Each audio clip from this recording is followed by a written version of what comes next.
बोलिए वृंदावन बिहारी लाल की जय।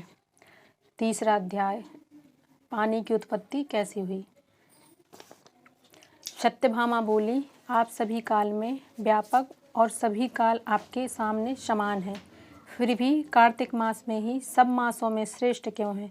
सब तिथियों में एकादशी ही आपको सबसे ज़्यादा प्रिय क्यों है? इसका क्या कारण है? भगवान श्री कृष्ण बोले कि हे प्रिय, तुमने बहुत ही अच्छी बात पूछी है। मैं तुमको इसका कारण बतलाता हूँ, ध्यान से सुनो। एक बार महाराज बैन के पुत्र राजा पृथु श्री नारद जी से उसे कार्तिक मास की महिमा बतला रहे थे। राजा पृथु के प्रश्न के उत्तर में देवर्षि नारद जी ने कहा कि हे राजन, एक समय शंख नामक एक राक्षस बड़ा बलवान और अत्याचारी हो चुका था। उसने अपने अत्याचारों से तीनों लोगों को कंपायमान कर दिया। उस शंखासुर ने स्वर्ग में रहने वाले देवताओं को जीतकर इंद्र आदि 10 लोकपालों के अधिकारों को छीन लिया।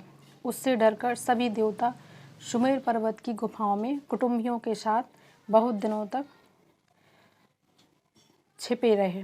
वे सुमेर पर्वत की गुफाओं में निश्चित होकर रहने लगे।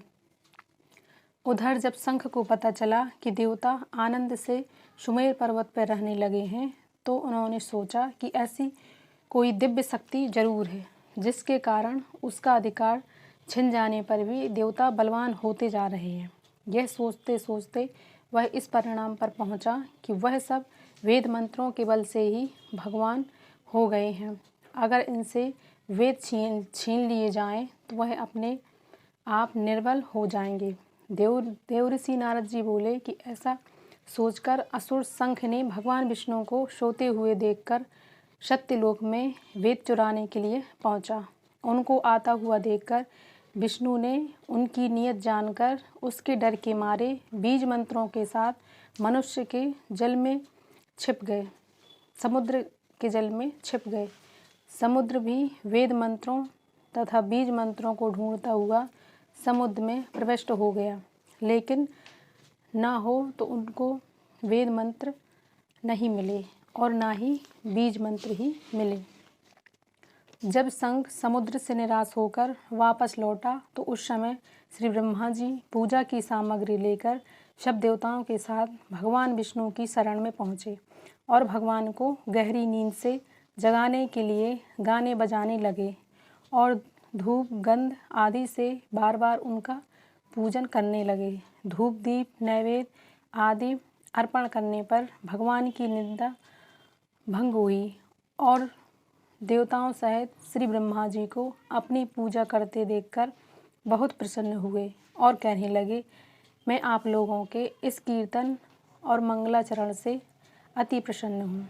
आप अपना अभीष्ट वर दीजिए, मैं अवश्य प्रदान करूँगा। जो मनुष्य अश्विनी शुक्ल की एकादशी से देवशयनी एकादशी तक, देव उत्थान एकादशी तक ब्रह्म मुहूर्त में उठकर मेरी अर्चना करेंगे, वह तुम्हारे तरह मेरे प्रसन्न होने के कारण सुख को प्राप्त करेंगे। यह जो पाग, अर्ध, आचमन और जल आदि अनंत गुणों वाली होकर आपका कल्याण करेगी, शंख वेदों को चुरा आया, वे सब समुद्र में ही हैं। मैं उस शंखासुर को मारकर ले आता हूँ। आज से बीज मंत्र और वेदों के चारों वेद प्रतिवर्ष कार्तिक माह में जल में विश्राम करेंगे। अब मैं मत्स्य का रूप धारण करके समुद्र में जाता हूँ और आप लोग भी ऋषि महर्षि को मेरे साथ चलें। जो कार्तिक मास में रात्रि पहर स्नान करते हैं वे निश्चय ही अक्षय फल को प्राप्त करते हैं। वो अज्ञात में अमृत स्थान का फल प्राप्त करते हैं। हे देवेंद्र, जो कार्तिक मास में व्रत करते हैं उन्हें सब प्रकार से धन, पुण्य, पुत्री आदि देते रहना, उन्हें सब आपत्तियों से बचाते रहना।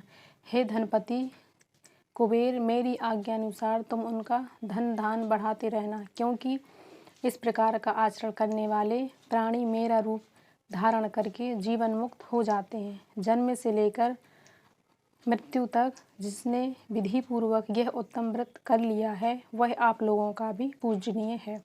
आप लोगों ने मुझे कार्तिक शुक्ल एकादशी को जगाया है, इसलिए यह एकादशी मान्य है और मुझको अत्यंत प्रिय है। हे देवताओं, ये दोनों व्रत नियम पूर्वक करने से प्राणी मेरे समीप पहुँचते हैं। इस व्रत को करने से जो फल मिलता है वह अंत व्रतों से नहीं मिलता।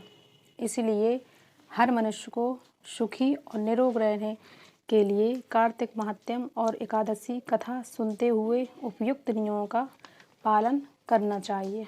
बोलिए वृंदावन बिहारी लाल की।